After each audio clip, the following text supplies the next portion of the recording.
Hi guys, ಇವತ್ತು ಹೋಗ್ತಾ ಇರೋದು ಮೈಸೂರಿಂದ ಬೆಂಗಳೂರಿಗೆ ಜರ್ನಿ. ಇದು ಆ್ಯಕ್ಚುಲಿ ನಾನ್ ಸ್ಟಾಪ್ ಬಸ್ಗಳು, ಅಂದರೆ ನೀವು ಕ್ಯೂವಲ್ಲಿ ನಿಂತ್ಕೊಂಡು ಟಿಕೆಟ್ ತೊಗೋತಿದ್ದೀರಲ್ಲ ಆ ಬಸ್ಸು, ಅಶ್ವಮೇಧ ಬಸ್ ಇದು. ಆ್ಯಕ್ಚುಲಿ ಇಲ್ಲಿ ಏನಾಗಿದೆ ಅಂದರೆ ಎಲ್ಲ ಬಸ್ಗಳಿಗೂ ಸ್ಪೀಡ್ ಲಾಕ್ ಮಾಡಿಬಿಟ್ಟಿದ್ದಾರೆ. ನೀವು ಬೆಂಗಳೂರಿಂದ ಮೈಸೂರಿಗಾದರೂ ಬನ್ನಿ, ಮೈಸೂರಿಂದ ಬೆಂಗಳೂರಿಗಾದರೂ ಹೋಗಿ, ಇಲ್ಲಿ ಏನಾಗಿದೆ ಅಂದರೆ ಸ್ಪೀಡ್ ಲಿಮಿಟು ಮಿನಿಮಮ್ 70 ಮಾಡಿಬಿಟ್ಟಿದ್ದಾರೆ.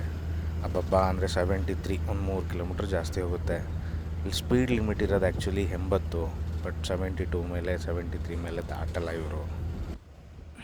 ಜರ್ನಿ ಎಷ್ಟು ಬೋರ್ ಆಯ್ತಂದರೆ ಟೈಮೇ ಓಡ್ತಾ ಇರಲಿಲ್ಲ, ತುಂಬ ಸ್ಲೋ. ಆಮೇಲೆ ಟೈಮ್ ನೋಡಿ 11 ಗಂಟೆ 47 ನಿಮಿಷಕ್ಕೆ ಆ್ಯಕ್ಚುಲಿ ಹತ್ತಿದ್ದು. ಎಲ್ಲ ಗಾಡಿಗಳು ಫುಲ್ ಹೊಡ್ಕೊಂಡು ಮುಂದೆಯಿಂದ ಹೋದ್ರೂ, ರೋಡೆಲ್ಲ ಖಾಲಿ ಇದ್ರೂ ಮುಂದೆ ಹೋಗ್ತಾನೆ ಇಲ್ಲ ಬಸ್. ಗಾಡಿ ರಾಮನಗರ ಜಸ್ಟ್ ಪಾಸ್ ಆಗಿ ಸ್ವಲ್ಪ ಮುಂದೆ ಬಂದಿದ್ದು, ಪಂಚರು ಆಗಿದೆ. ಇವಾಗ ಹೆಂಗೆ ಕವರ್ ಮಾಡೋದು ಹೇಳಿ ಟೈಮಿಂಗ್? ನಾವು 70ರಲ್ಲಿ ಹೋಗ್ತಾ ಇದೆ ಬಸ್ಸು, 70 ಮೇಲೆ ದಾಟಲ್ಲ. ನಾನು ಸ್ಪೀಡೆಲ್ಲ ಲಿಮಿಟ್ ನಿಮ್ಗೆ ತೋರಿಸ್ತೀನಿ. ಇವಾಗ ನೋಡಿ ಸ್ಪೀಡು 43, ಯಾಕಂದರೆ ಪಂಚರ್ ಆಗಿದೆ ಬ್ಯಾಕ್ ಟೈರು. ಸೊ ಅದ್ರಲ್ಲಿ ಜಾಸ್ತಿ ಸ್ಪೀಡ್ ಹೋಗೋಕ್ಕಾಗಲ್ಲ. ಸೊ ಹಿಂಗೆಲ್ಲ ಇದು ಹೆಂಗೆ ಕವರ್ ಮಾಡಬೇಕು ಹೇಳಿ ಟೈಮ್ ನಾವು? ಬಸ್ ನಿಲ್ಲಿಸಿದ್ದಾರೆ, ಇವಾಗ ಎಲ್ಲರೂ ಇಳಿತಾ ಇದ್ದಾರೆ. ಪಂಚರ್ ಆಗಿರೋದ್ರಿಂದ ಎಲ್ಲ ಪಂಚರ್ ಆಗಿದೆ. ಬ್ಯಾಕ್ ಇದೇ ಗಾಡಿ ಇದು ಪಂಚರ್ ಆಗಿದೆ. ಇಷ್ಟು ಜನರಿಗೆ ಪ್ರಾಬ್ಲಮ್ ಆಗ್ತಾ ಇದೆ ನೋಡಿ. ಇವಾಗ ನಾವು ಬೇರೆ ಬಸ್ಸಲ್ಲಿ ಹೋಗ್ತೀವಿ.